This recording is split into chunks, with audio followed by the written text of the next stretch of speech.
Ladies and gentlemen, 3 years ago we have had a symposium here in Amsterdam, One Fungus, Which Name? And during that symposium, several special interest groups had been established for particular groups of ascomycetes responsible to deal with the changes and the impacts on the change code on different groups of ascomycetes, including the powdery mildews, and I had been responsible for dealing with powdery mildews in this respect. Therefore, a few words today, this morning, about the status quo, what happened, what have been done, what are the problems solved, and so on. Powdery mildews are a well-known group of ascomycetes, well known to most mycologists and almost all phytopathologists, especially because this fungal group is in the focus of phytopathology, including a wide range of plant diseases of cultivated white plants worldwide. The symptoms are very clear and very obvious with white patches or covers composed of mycelium and the conidial stage arising from the hyphae, as you can see here for Erysiphales. And on the other hand, you have the fruiting bodies. The fruiting bodies of the powdery mildews are closed, as in Cleistotaceae, but the arrangement of the asci inside is regular in a hymeneal way, a regular arrangement, so that the fruiting bodies of the powdery mildews could not be classified in the classical way, and it was necessary to introduce a new term, and I called them Chasmotetium, which is largely recognized now, and the new term, intermediate between Cleistotaceae and more or less Peritaceae, is also expressed in the isolated position of the powdery mildews. The powdery mildews are a relatively well-examined group of ascomycetes. The first monograph was published in 1987 by myself in that pre-molecular time as Beihefte-Zornovia hedwigia, and a few years later I had published an additional book dealing with the European powdery mildews. And then, a few years ago, in 2003, the next or updated monograph of the powdery mildews could be published by the generous support by the CBS. It could be published as a CBS in the CBS Biodiversity series, and I'm very thankful for that. Powdery mildews have a rather uniform life cycle. They have usually an abundant anamorphic state, asexual state, producing a lot of conidia, conidiophores, which are very effective for the distribution for infections of these pathogenic fungi.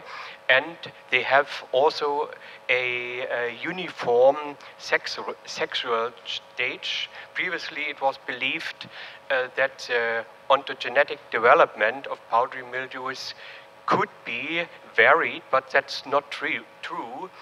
Detailed examinations have shown that it is rather uniform throughout the whole group.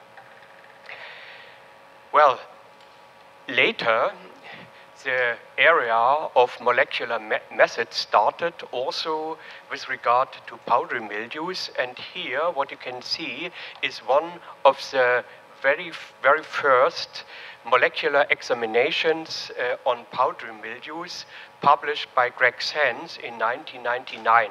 And just this paper was extremely important for the whole group and very interesting because it showed that the phylogenetic relations within the group, within the family, was or is better expressed by the anamorphs compared to the teleomorphs.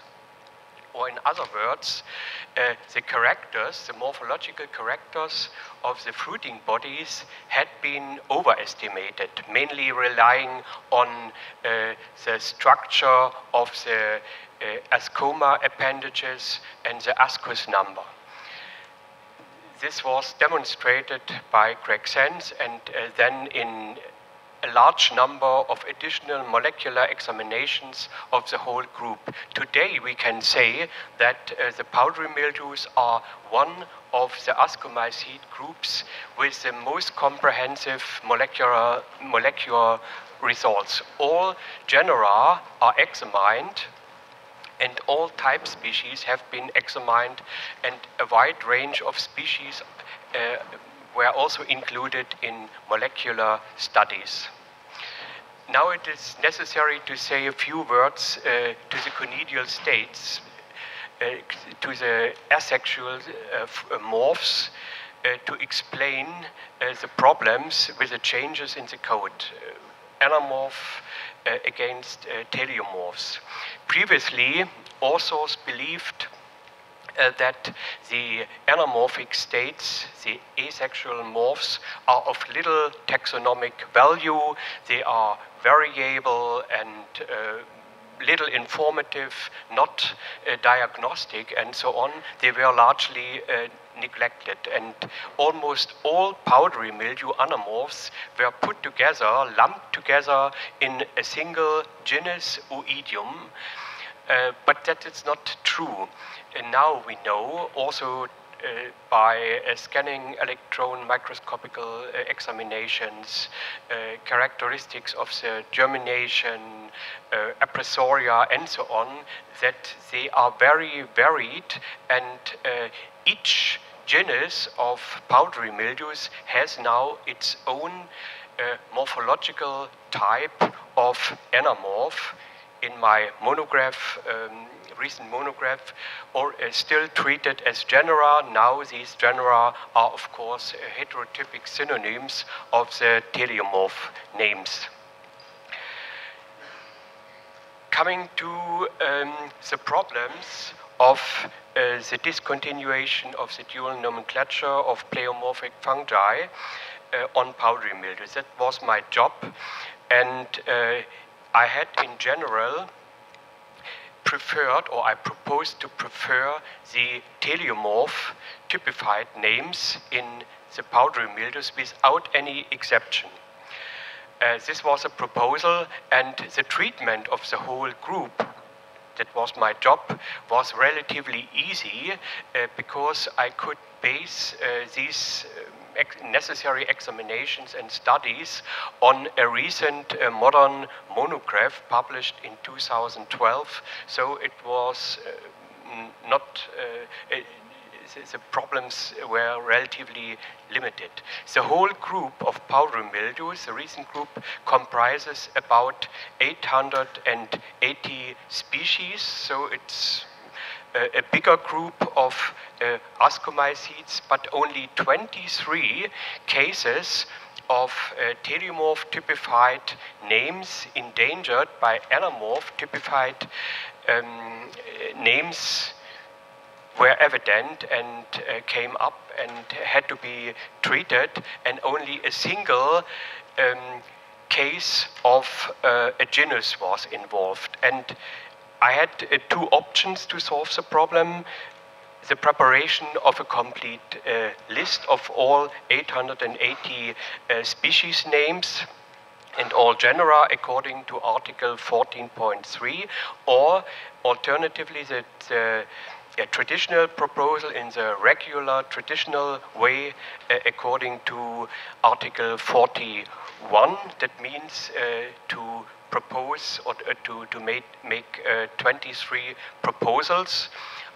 The decision was relatively easy for me. I decided for the second way. The other way would be a waste of time and printing space, because all these names are in the monograph, and I published 23 proposals in Taxon 2 years ago. This is published, and in general I can say the situation is clear now.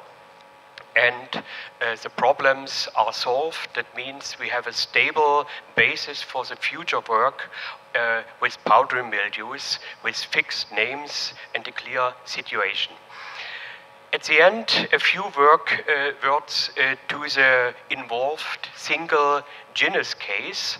This is just Plumeria. And Plumeria, monotypic genus with Plumeria graminis, is the powdery mildew of the grass family.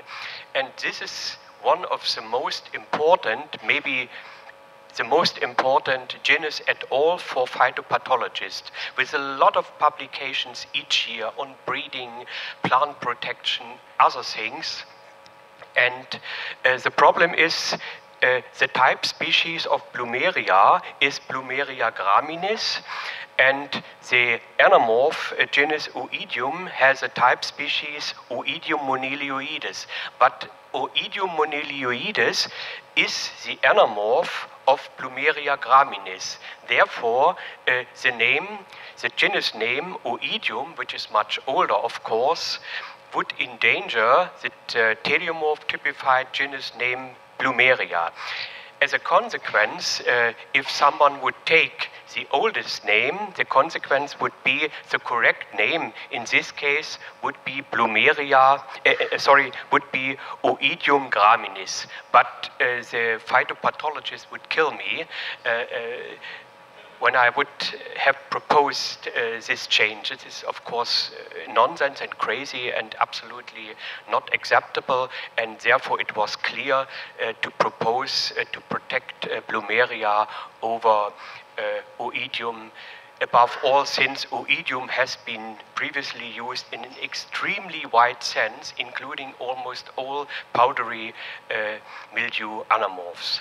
So, with this, I would like to finish. Thank you very much for your attention.